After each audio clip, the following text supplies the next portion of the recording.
ராம சீதாம் அனுப்பிராப்பிய ராஜ்யம் புனரவாப்தவான் பிரகிருஷ்ட முதிதோ லோகா துஷ்ட புஷ்ட சுதார்மிகா. ஸ்ரீராமன் 14 ஆண்டுகள் காட்டிலே வாழ்ந்துவிட்டு ராவணனை கொன்று சீதையை மீட்டு கொண்டு புஷ்ப விமானத்தில் ஏறி அயோத்தி நோக்கி வந்தார். நந்தி கிராமத்தில் இறங்கி பரதனை சந்தித்தார். பரதன் ராமனுடைய பாதுகைகளை ராமனுக்கு திரும்பவும் கொடுத்து அதோடு கூட இந்த ராஜ்ய பொறுப்பையும் மறுபடியும் ராமனிடத்திலே சமர்ப்பித்தார். அதேபோல் அங்கிருந்த கௌசல்யை, கைகேயி, சுமித்ரை 3 தாய்மார்களையும் ராமன் விழுந்து வணங்கினார். அங்கிருந்து புறப்பட்டு அனைவருமாக அயோத்திக்கு திரும்பவும் வர வேண்டும். இந்த அயோத்தியில்தான் ராமனுக்கு பட்டாபிஷேகம் இறுதியாக நடந்தது.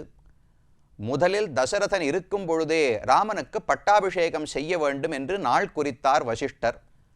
ஆனால் கைகேயி, அதாவது மந்தரையின் தூண்டுதலால் கைகேயி அதை தடுத்தாள். மந்தரைக்கு ராமனிடத்தில் அவ்வளவு ஆசை கிடையாது. ஞாதிதாசி யதோஜாதா கைகேயாஸ்து சகோஷிதா என்று வால்மீகி ஒரு ஸ்லோகத்தில் அந்த மந்தரையை பற்றி, கூனியை பற்றி சொல்லுகிறார். அவள் கைகேயினுடைய தோழி, கைகேயிக்கு தொண்டு செய்யக்கூடியவள். அவள் எங்கோ பிறந்தாள், யதோ ஜாதா என்று தெரிவிக்கிறார் வால்மீகி. எதற்கு இந்த வார்த்தை? எங்கு பிறந்தாள் என்று தெரியும் என்றால் அதை குறிப்பிட வேண்டும். தெரியாது என்றால் வாய்மூடி இருந்திருக்கலாம்.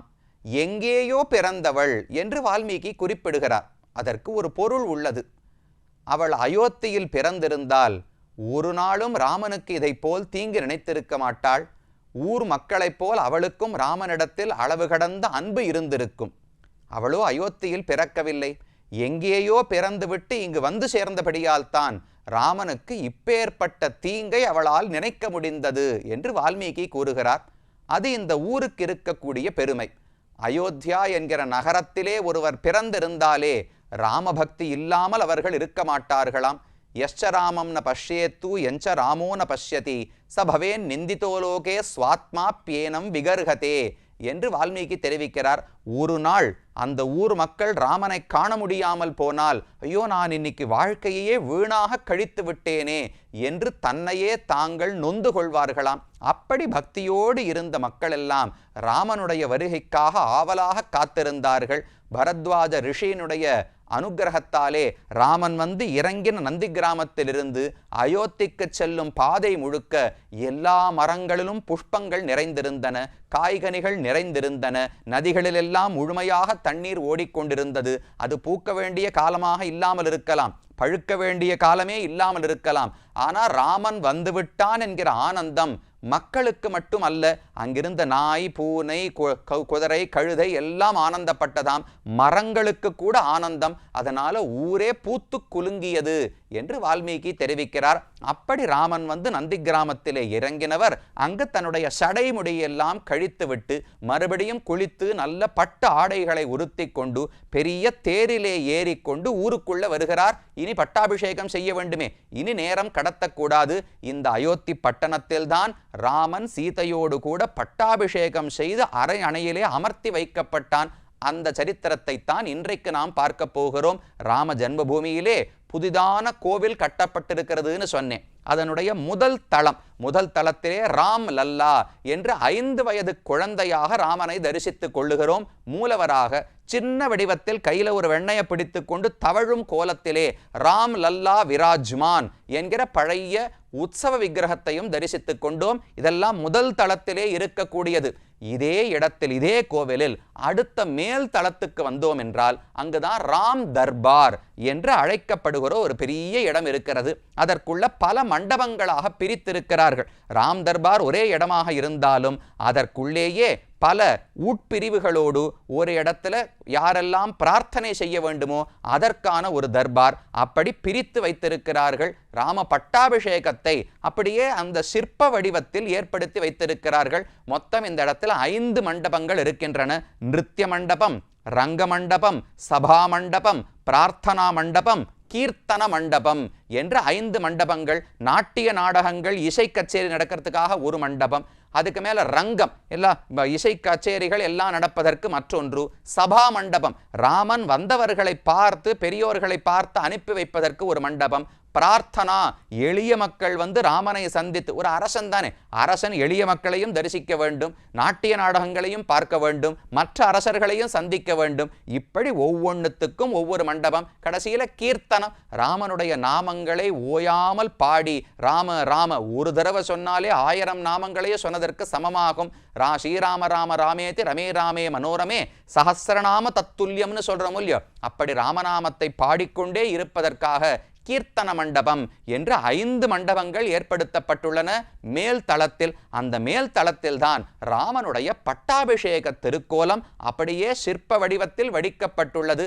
ராமனும் சீதையும் ஒரு நல்ல சிம்மாசனம், பொன் வேய்ந்த சிம்மாசனம், 2 பக்கம் சிங்கங்கள் அமர்ந்திருக்க, அந்த சிம்மாசனத்தில் 2 பேரும் அமர்ந்திருக்கிறார்கள். ராமன் பெரிய வில்லை பிடித்து கொண்டு அபயஹஸ்தம் பிடித்து கொண்டிருக்கிறார். அருகில சீதையும் அமர்ந்திருக்கிறாள். அவர்களை சுத்தி லக்ஷ்மணன், பரதன், சத்ருக்னன், ஹனுமார் இவர்கள் எல்லாரும் இருக்கிறார்கள். இப்படித்தானே அன்னைக்கு நடந்திருக்கும். ராமன் தனியாவா நின்றுருப்பார். ஒருத்தர் வந்து சாமரம் பிடித்துக் கொண்டிருந்தார், லக்ஷ்மணன் வந்து குடை பிடித்துக் கொண்டிருந்தான், பரதன் வந்து விசிறி வீசிக் கொண்டிருந்தான். இப்படி அனைவரும் வந்து ராமனுக்கு கைங்கரியம் செய்தார்கள். ராமன் ஊருக்குள்ள நுழைகிறார். இத்தனை நாளா ராமனை பார்க்காமல் இருந்த ஊர் மக்கள் எல்லாம் ஆரவாரத்தோடு கூத்தாடத் தொடங்கினார்கள். நேர உள்ள வந்து வசிஷ்டரை விழுந்து வணங்கினான். அப்ப வசிஷ்டர் சொன்னார், சரி தேதி குளித்து விடலாம், ஒரு நாள் கழித்து ராமனுடைய பட்டாபிஷேகம் வைத்துக் கொள்ளலாம். அதற்கு ஆங்காங்கு இருக்கக்கூடிய புனித நதிகளிலிருந்து தண்ணீர் கொண்டு வர வேண்டும். அந்த தண்ணீரை வைத்துக் கொண்டுதானே அபிஷேகம் செய்வார்கள். அதற்கு ஹனுமானை அழைத்தார்கள். ஹனுமான் கையில குடத்தை எடுத்துக்கொண்டு கிழக்க போய் என்னென்ன நதி வேணுமோ எல்லா தண்ணீரையும் எடுத்துன்னு வந்தார். வடக்க போய் எடுத்துன்னு வந்தார், மேற்க போய் எடுத்துன்னு வந்தார். அனைத்தையும் ஒரு நாளைக்குள்ளே சேகரித்து அடுத்த நாளே ராமனுக்கு பட்டாபிஷேகம் செய்வது என்று முடிவு செய்தார்கள். லக்ஷ்மணோ வியஜனம் தஸ்ய மூர்த்னி சம்பர்யவீஜயத் ஸ்வேதம் ச வால வியஜனம் சுக்ரீவோ வானரேஸ்வரஹா. ராமன் நன்னா வியஜனம் பெரிசா இருக்கக்கூடிய ஒரு கொடை எடுத்து பிடிச்சின்றார்.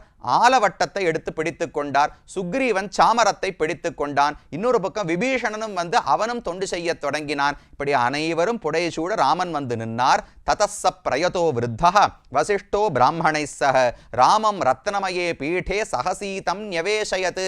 ராமனை சீதையோடு கூட அழகான ரத்தன கற்கள் பொதிக்கப்பட்ட ஒரு ஆசனத்திலே வசிஷ்டர் அமர்த்தி வைத்தார் என்று வால்மீகி சொல்லுகிறார். வசிஷ்டர் தான் குலகுரு, அவர் தான் இப்ப அபிஷேகம் செய்து வைக்க வேண்டும். ராமனை மட்டும் அரியணையில் ஏத்தவில்லை, சீதையோடு கூட அமர்த்தினானாம். எப்பவுமே ராமன் தனியாக இருக்கும்போது அவர் ராஜ்யத்தை ஆழ்வது கிடையாது. பிராட்டியோட கூட இருந்துதான் ராமனுக்கு இந்த சொத்து. பகவான் நாராயணனுக்கே அப்படித்தான். எப்பவுமே ஸ்ரீமன் நாராயணன், பிராட்டியோடு கூடின நாராயணன் என்று சொல்லுகிறோம் இல்லையோ. இந்த உலகத்துக்கு யார் சுவாமி, யார் உடையவர்னு சொன்னால் தனியா பகவான் சுவாமி கிடையாது. நமக்கு யார் தலைவன் சொன்னா பிராட்டி பகவான் 2 பேருமே தலைவர்கள் தான். 2 பேருக்கும் சேர்த்து தான் கைங்கரியம் செய்ய வேண்டும். அப்ப இருவரையும் சேர்த்து அமர்த்தி வைத்தார். ஆங்காங்கிருந்து புனித நீரையெல்லாம் எடுத்துக்கொண்டு வந்தாரே ஹனுமான், அதை கொண்டு அபிஷேகம் செய்து வைத்தார். அபியஷிஞ்சன் நரவியாகிரம் பிரசன்னேன சுகந்தினா சலிலேல சஹசிராட்சம் வசவோ வாசவம் யதா. எப்படி சொர்க்கலோகத்தில் இந்திரனை அமர வைத்து மற்ற தேவர்களெல்லாம் அவனுக்கு பட்டாபிஷேகம் செய்து வைத்தார்களோ, அதை போல் ராமனை அமர்த்தி வைத்து வசிஷ்டர் அந்த உயர்ந்த தண்ணீர் அதை கொண்டு வந்து அவனுடைய தலையிலே சேர்த்து பட்டாபிஷேகம் செய்து வைத்தார். அதற்கப்புறம் பெரிய ஒரு கிரீட்டம். முதலில் மனு பகவான், இவர்களுக்கெல்லாம் மூத்தவர் மனு, அவருக்கு மூத்தவர் சுவாயம்புவ மனு. இந்த உலகத்தில் முதல் அரசனாக பட்டம் சூட்டப்பட்டவர் அந்த சுவாயம்புவ மனு தான். அதற்கு பிரம்மா ஒரு கிரீட்டத்தை உண்டு பண்ணியிருந்தாராம். அந்த கிரீட்டத்தை தான் இக்ஷ்வாகு வம்சத்தில் அரசர்கள் அணிந்து கொண்டு வந்தார்கள். அந்த கிரீட்டத்தை வசிஷ்டர் கொண்டு வருகிறார். கிரீட்டேன ததஃ பశ్చాத் வசிஷ்டேன மகாத்மனா ரித்விக்பிஹி பூஷணைச்சைவ சமயோக்ஷத ராகவஹா.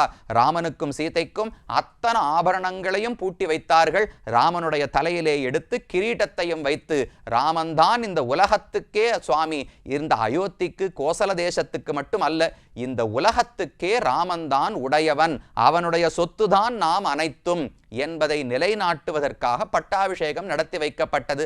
அந்த திருக்கோலத்தோடு தான் முதல் தளத்தில் இருக்கார். இந்த அயோத்தியில் தானே 2ம் நடந்தது. கதையினுடைய தொடக்கம் ராமன் பிறந்ததும் இந்த அயோத்தியில் தான். கடையினுடைய முடிவு பட்டாபிஷேகம் இந்த அயோத்தியில் தான். அதனால தான் புது கோவில் கட்டும் பொழுதும் முதல் தளத்திலே ராம் லல்லா சின்ன 5 வயது ராமனை தரிசித்துக் கொள்ளுகிறோம். மேல் தளத்தில் தன்னுடைய எல்லாரும் பரதன், சத்ருகுணன், லக்ஷ்மணன், சீதை, ஹனுமான் அனைவரோடும் கூட ராமபிரான் பட்டாபிஷேக திருக்கோலத்திலே காட்சி அளிக்கிறார். இப்படி 2 தளங்களாக இந்த கோவில் அமைக்கப்பட்டுள்ளது. அதற்கு மேல பெரிய கொடிக்கம்பம். அந்த கொடிக்கம்பத்துல தான் இவர்கள் இந்த கோவிலுக்குன்னு ஒரு அழகான கொடி வடிவமைக்கப்பட்டுள்ளது. சூரியன், இவர்கள் சூரிய வம்சத்து அரசர்கள் அல்லவா, அப்ப முதல்ல சூரியனை வரைஞ்சுக்கோங்க. அதுக்குள்ள ஓம்காரம், ஓம் என்பது நம்முடைய தர்மத்தில் மிக முக்கியமான எழுத்து. பரமாத்மாவுக்கு நாம் அனைவரும் அடிமைகள், தொண்டர்கள் என்று சொல்லக்கூடிய ஒரு எழுத்து. அப்ப சூரியனுக்குள்ள ஓம் என்கிற எழுத்தை எழுதிக்கணும். அதற்கு அருகிலே ஒரு மரம் இருக்கும். நீங்கள் அந்த கொடியை பார்த்தாலே ஒரு மரத்துக்கு பக்கத்தில் சூரியன் இருப்பார். நமக்கு சந்தேகமாக இருக்கும், இது என்னது மரம், எதுக்கு மரத்தை போய் வரைந்திருக்கிறார்கள் என்றால், கோவிதார மரம் என்று ஒரு மரம் உண்டு.